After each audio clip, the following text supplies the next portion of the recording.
Good morning, all of you. Standard 12th. Subject इतिहास. Lesson first. ईंटें, मनकें तथा अस्थियां हड़प्पा सभ्यता. हम इस लेसन की पहले 2 वीडियो बना चुके हैं.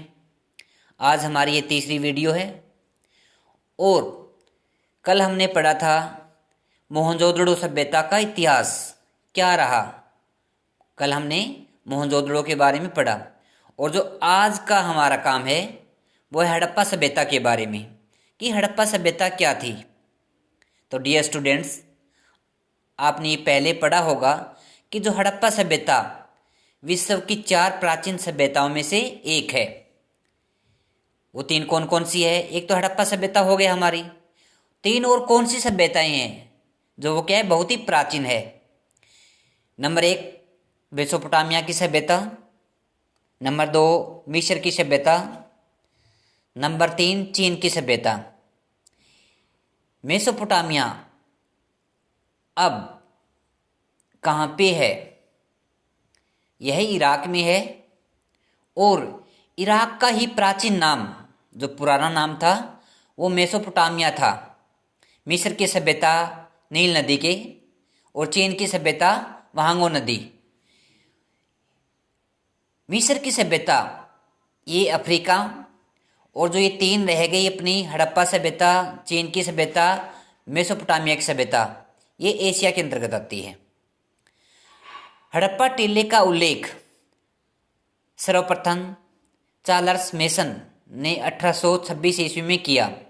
सबसे पहला पता किसने लगाया ये हड़प्पा टीले का, जिसे हम क्या है, सर्वप्रथम चार्ल्स मेसन ने 1826 में लगाया.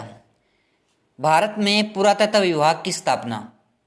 भारत में पुरातत्व विभाग की स्थापना सबसे पहले कब हुई? 1861 ईस्वी में, जिसके पहले डायरेक्टर अलेक्जेंडर कनिंघम बने.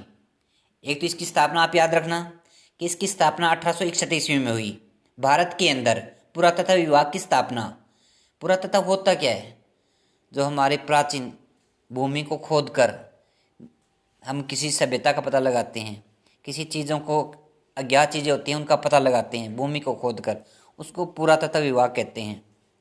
जिन्हें भारतीय पुरातत्व का जनक भी कहा जाता है. किसको कहा जाता है? अलेक्जेंडर कनिंघम को भारतीय पुरातत्व का जनक भी कहा जाता है.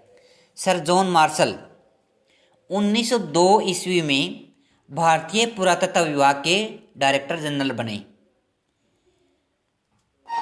इन्हीं के नेतृत्व में, इन्हीं की देखरेख में दयाराम साहनी ने, किनके नेतृत्व में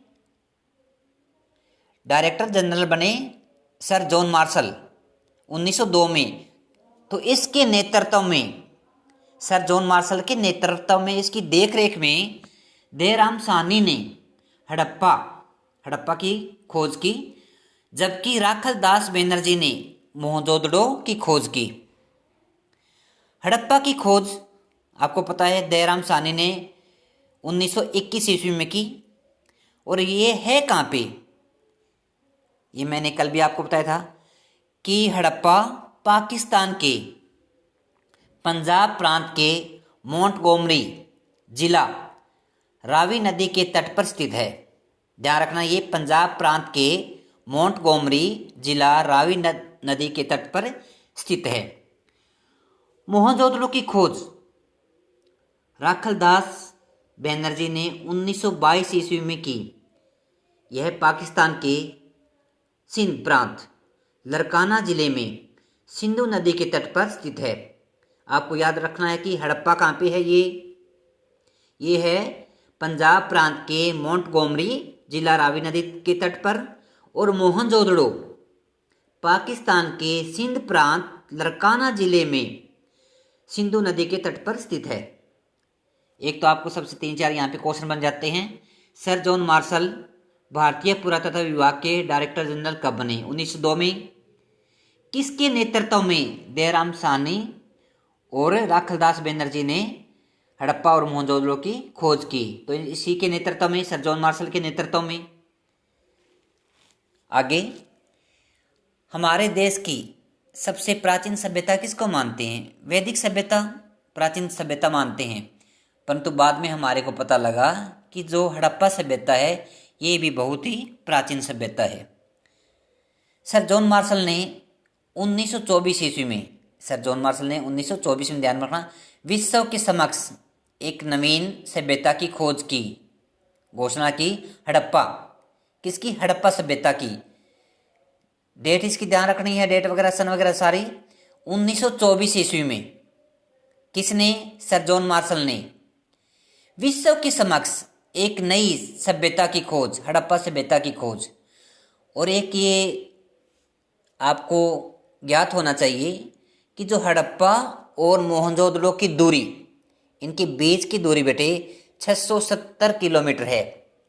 दोनों जो ये स्थान है, ये केंद्र है, इनकी जो दूरी है बीच की 670 किलोमीटर है।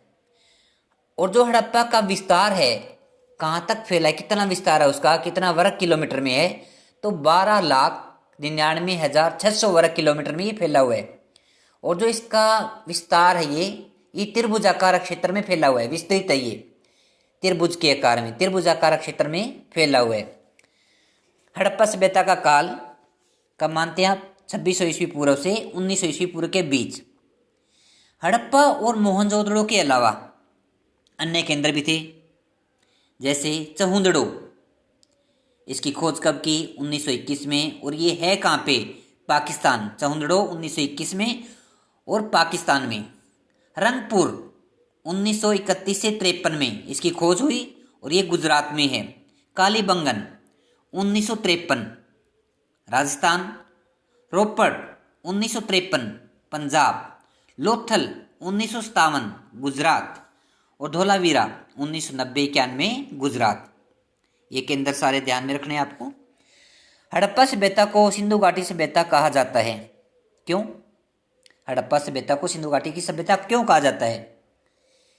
क्योंकि यह सभ्यता सिंधु तथा इसकी सहायक नदियों के आसपास फैली थी। किस लिए? सिंधु तथा जो इसकी सहायक नदियां थी इसके आसपास फैली हुई थी, इसलिए हड़प्पा सभ्यता को सिंधु घाटी की सभ्यता के नाम से भी जाना जाता है। इसे हड़प्पा सभ्यता इसलिए कहते हैं क्योंकि इसका पहला पूरा स्थल हड़प्पा नामक स्थान से मिला था। इसे हड़प्पा सभ्यता क्यों कहते हैं? जो इसका पूरा स्थल है, जो प्राचीन स्थल है, वो कहाँ पे मिला था? हड़प्पा नामक स्थान से, इसलिए इसका नाम हड़प्पा सभ्यता पड़ा। अब देखेंगे कौन कौन से केंद्र से हमारे को क्या क्या चीज़ें प्राप्त हुई है। चहुंदड़ों से मनके बनाने का कारखाना मिला। मनके जानते होंगे, जो गले में डालते हैं, छोटे छोटे मनके होते हैं, उनका कारखाना मिला है। इसलिए हम ये कह सकते हैं कि वहाँ के लोग मनकों के बारे में अच्छी तरह से ज्ञात था उनको। लोथल से मोहरें प्राप्त हुई है। सिक्के नहीं मिले वहाँ पे, वो सिक्कों के प्रति क्या है, जागरूक नहीं थे, सिक्कों के बारे में उनको पता नहीं थे, वहाँ पर मोहरें प्राप्त हुई है। और वहाँ के लोग, लोथल के लोग, धान और बाजरे के क्या है के प्रमाण भी मिले हैं।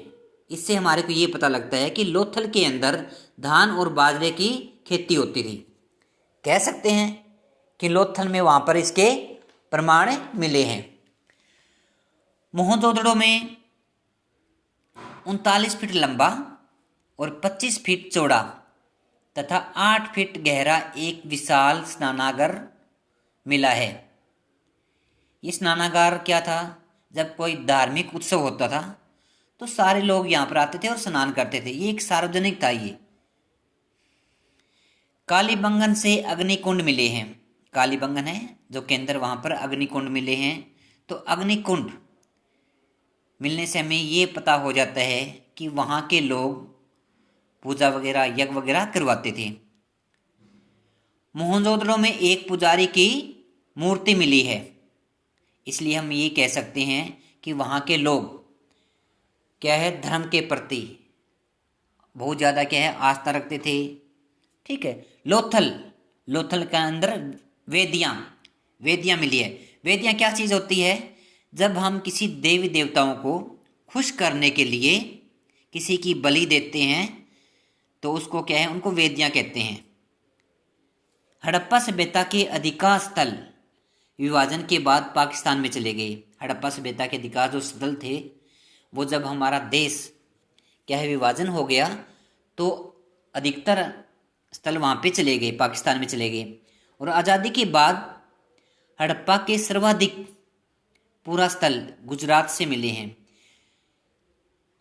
आधे से ज़्यादा कहाँ चले गए हैं विभाजन के बाद, पाकिस्तान में। परंतु आज़ादी के बाद हमारे देश में सबसे अधिक सर्वाधिक पूरा स्थल गुजरात से मिले। भी गुजरात में सबसे ज़्यादा क्या है ये पूरा स्थल वगैरह मिले हैं। हड़प्पा की सबसे प्रमुख विशेषता वहाँ की जल निकासी प्रणाली थी। जो वहाँ की जल निकासी का प्रबंध था, जो घरों की जो मेन गलियाँ होती थी वो बाद में जो क्या है नालियों के साथ जो नाले बने होते थे वहाँ पर आकर उनमें मिली हुई थी। तो निकासी का प्रबंध बहुत ही अच्छा था। और वहाँ के लोग सफाई के प्रति बहुत ज़्यादा जागरूक थे। हड़प्पा सभ्यता के पक्की ईंटों का प्रयोग किया जाता था, क्योंकि हड़प्पा सभ्यता में जितने भी मकान बने थे वो पक्की ईंटों से बने हुए थे। हड़प्पा सभ्यता में मंदिर के अवशेष नहीं मिले हैं। हड़प्पा सभ्यता के जो थी हमारी ये प्राचीन सभ्यता, यहाँ पर मंदिर के कोई भी अवशेष नहीं मिले हैं। हड़प्पा सभ्यता के आभूषणों के शौकीन थे। जो हड़प्पा सभ्यता के लोग थे वो आभूषणों के बहुत ज़्यादा शौकीन थे। आभूषणों में वो क्या करते थे, धातु की, पत्थर की और मिट्टी से पकाकर ही आभूषण डालते थे। लोहे के प्रति वो क्या है इतने जागरूक नहीं थे। लोहे के प्रति वो अनभिज्ञ थे। लोहे के प्रति उनको जानकारी नहीं थी लोहे के बारे में। वहाँ के लोग मूंछें रखते थे, लंबे लंबे बाल रखते थे और औरतें होती थी वो जुड़ा करती थी। हड़प्पा के लोग शांति प्रिय थे। वे तलवार से परिचित नहीं थे, उन्हें लोहे का ज्ञान नहीं था। ये तो पता ही तुम्हारे को कि जो हड़प्पा के लोग शांति प्रिय थे वे तलवार से परिचित, तलवार के बारे में नहीं जानते थे कि तलवार क्या है। लोहे का ज्ञान नहीं था उनको। लोहे का ज्ञान तो 1100 या 1200 में ही पता लगा होगा, ठीक है। हड़प्पा सभ्यता के लोगों ने कपास की खेती की। हड़प्पा के जो लोग थे वो कपास की खेती करते थे। और जो हड़प्पा सभ्यता का जो पतन हुआ था, पतन के क्या कारण थे, तो सबसे पहले हम जो ये कहेंगे इसका पतन, कई लोग कहते हैं कि बाढ़ के कारण इसका पतन हो गया, कई कहते हैं कि भूकंप के कारण, जलवायु परिवर्तन के कारण, और कईयों का मानना है कि आर्यों के आक्रमण के कारण हड़प्पा सभ्यता का पतन हो गया। तो प्यारे विद्यार्थियों, जो आज की वीडियो में हमने हड़प्पा सभ्यता के बारे में जितने ये मेन पॉइंट्स वगैरह किए हैं, ये बड़े अच्छी तरह से लर्न करना। थैंक्स।